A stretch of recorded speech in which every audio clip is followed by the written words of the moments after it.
بسم الله الرحمن الرحيم. الحمد لله رب العالمين، والصلاة والسلام على أشرف الأنبياء والمرسلين محمد رسول الله صلى الله عليه وعلى آله وصحبه وسلم تسليما كثيرا كثيرا. فضلاتو, I'm walking in Mittenegi Park. There's a blue jay that is flying from branch to branch. The undergrowth is too not thick, but there's a lot of twigs and dry branches. But I can hear it. That blue jay and a couple other friend of his were flying around. It's absolutely beautiful atmosphere, which is minus 7 degrees Celsius. As you can see, there's snow everywhere, except where it has been removed. It hasn't snowed recently, so this snow is about 2 or 3 days old, but the temperatures haven't risen at all, so it's not melted. It's what fell is still there. So you can't really walk on. I can't walk on the paths that I usually walk on. These are the main roads inside the park which have been plowed and cleared. So I'm walking on them.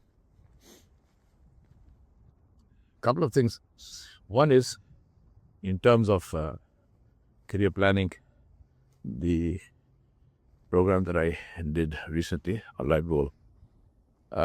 Some questions that came to me which I want to address. One question was, I emphasized there, and I always emphasize that it's extremely important to have a main marketable, saleable skill that is yours, that you are licensed on, that you train on, that you're licensed on, and that skill which can help you earn money. One main skill. Now, it's okay if you just have that one skill, but you might say, well, I'm also interested in something else, and I'll give you some live examples. So what about that? I said, no problem. If you're interested in it, by all means pursue it, do it, but have that main skill with you. So the main skill is your bread and butter, and the other one that you're doing is the jam. So you can do without the jam if you need to, but you can't do without the bread and butter. So make sure that you have your bread and butter in place before you go after the jam. To give you an example, I'm talking about America, Canada, all these places. Some of the best skills to learn. I mean, I would learn if I wasn't my age, and if I didn't already have my main skill, which is probably one of the only things that AI can never touch. And that is to be paid for your life experience translated into somebody else's life, which they can use. And that's my definition of consulting. So anyway, one of the best skills to learn is anything to do with living. So plumbing, electrical engineering, carpentry, all that kind of stuff. In this country, heating systems and air conditioning systems. So I say to young people, get that skill. Now, in this country, in our countries, we have this very false sense of infra-dig with regard to these jobs. And you say, oh, बच्चा plumber है, कैसा बोलेंगे? रिश्वत खा रहा सो बोल सकते, plumber है नहीं बोल सकते. This is the kind of garbage that got us to where we are. So there's no infra-dig. There's nothing wrong in doing a job and doing it well. So get a license in any of these, and there will be many out there. So I'm not telling you to restrict yourself to just these four: plumbing, electricals, carpentry, and air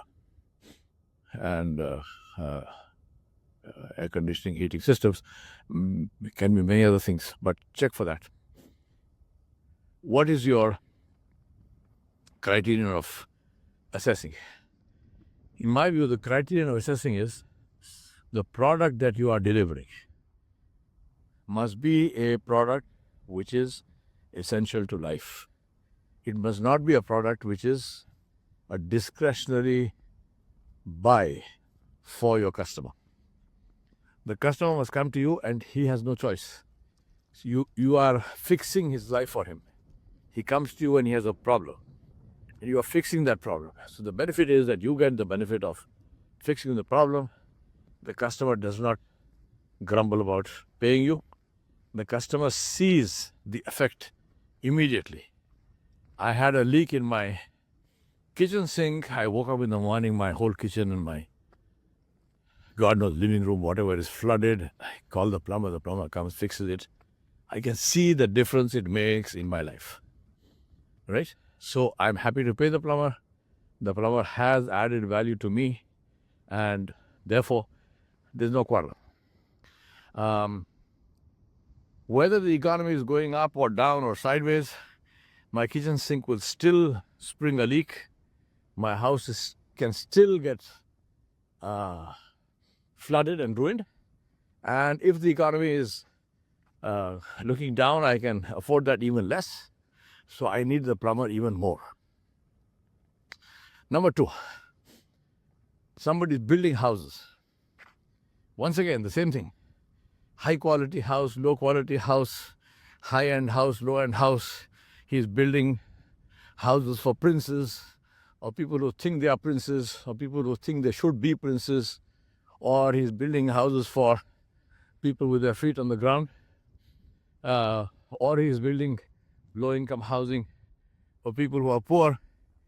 Every single human dwelling needs plumbers, needs electricians, and at least in these countries, cold countries, it needs people who can work and fix and install heating and air conditioning systems. What adds to that in these countries is, because here most of the building is with wood, carpentry skills are also hugely in demand. So you are learning a skill which is critical, which is essential, which is not a discretionary spend for your customer. The customer does that because they have to do it. And they have, and you have the satisfaction of seeing something fixed right there in front of your eyes, and you have satisfied customers. And you make money, alhamdulillah, right? Nothing wrong with that. So get a fundamental skill like that, which is your bread and butter. Now we come to the jam. The jam is, for example, now I'm interested in photography. So ask me why I did not become a professional photographer, why I do not think in terms of making my living doing photography. Why do I do business consulting? Because business consulting falls into the criterion of this plumbing and so on and so forth. Because most of the people who call me, who consult with me, are people who are in trouble. So they have existing businesses which are in trouble, or they are startups who need advice. These two kinds.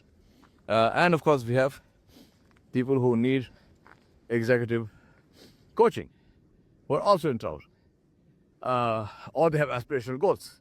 So all of these people come, and for them, again, it's not a discretionary spend, because it's a question of, in a corporate sense, in an organizational sense, it's a question of life and death. It's a question of development or not. So they come. But photography for me, I love it. I mean, those of you who know me, you know how much I love photography. So you might say, well, Sheikh, this is good, but why don't you become a professional photographer? Well, two good reasons, which I alluded to earlier. Number one, to see it from the customer's angle, because that's where the money is coming from, right? To buy a photograph is never an essential expense. To buy a photograph is always discretionary spend, which means that no matter how fantastic the photograph is, no matter that people tell you, wow, this is a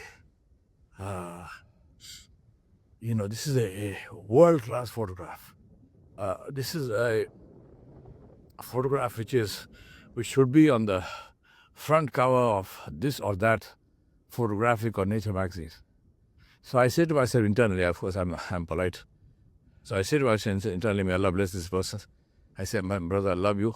Thank you so much for the feedback. But I know my photograph will not even be thrown into the trash can if it goes into a place where they are judging photographs based on global standards.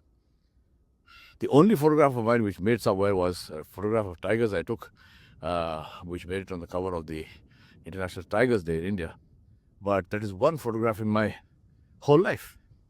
So if I'm talking about photography as a profession and to make money out of it, it's not a great idea. The reason why is, first of all, as I said, because buying photographs is a discretionary spend. And the second reason is because photography requires enormous investment in cameras. Morning, how are you? Thank you very much. Enormous equipment and cameras. Now, one of my favorite photographers, who I follow on Twitter and whose photographs I thoroughly enjoy, is a guy called Mark Smith. He takes photographs mainly of ospreys and golden eagles fishing, and he has a tagline that says, "I'm glad I'm not a fish." Now, if you see Mark Smith's photographs, he's now also now taking photographs of pelicans, and he's taking photographs also of other animals, mammals. You'll be amazed. Absolutely fabulous quality. And he does slow-mo of that, and so you have this slow shot of this eagle, coming down and picking up a fish from the sea or from the river or lake, as if you pick up something from a buffet table. The key thing to understand is Mark Smith's photography, and the photography, anybody like that, is 80% camera and 20% or less the photographer. The photographer has to be in the right place at the right time, which is obviously he's doing. But I can go and sit there in the right place in the right time. I will be seeing exactly the same thing which Mark Smith is seeing. But if I don't have a Mark Smith level camera, I will never get a Mark Smith level photograph. And if I'm talking about selling, then whether I have a camera or not, I'm competing with Mark Smith at his cameras. And I'm just using his name. He's one of my favorite photographers. So call it what you want. People, one of the things I recommend you go see the BBC series done by David Attenborough. It's called Blue Planet, and the whole stuff, series of films of nature associated with that, right? Absolutely incredible, fascinating. But then that David Attenborough's narrative and the photographers are using state-of-the-art, world-class equipment, which costs more than an apartment building. It costs more than a flat. It costs more than a house. It costs more than a car. I'm not talking about some trashy car. I'm talking about a higher-end car. A $100,000 car is a $100,000 car. It won't buy you even a lens that some of those photographers are using. So you're talking about photography as a profession to sell and make a living from. Well, if you have that kind of money, you want to put it into photography, then I would take that kind of money and invest it somewhere else and get a regular return on that rather than test my luck with photography. Now, I am walking in this park, for example. It is a beautiful sunny day. As I mentioned to you, if I didn't mention to you, I'm mentioning now, the temperature is -7, snow everywhere. This park has bears. This park has tomcats, coyotes, deer.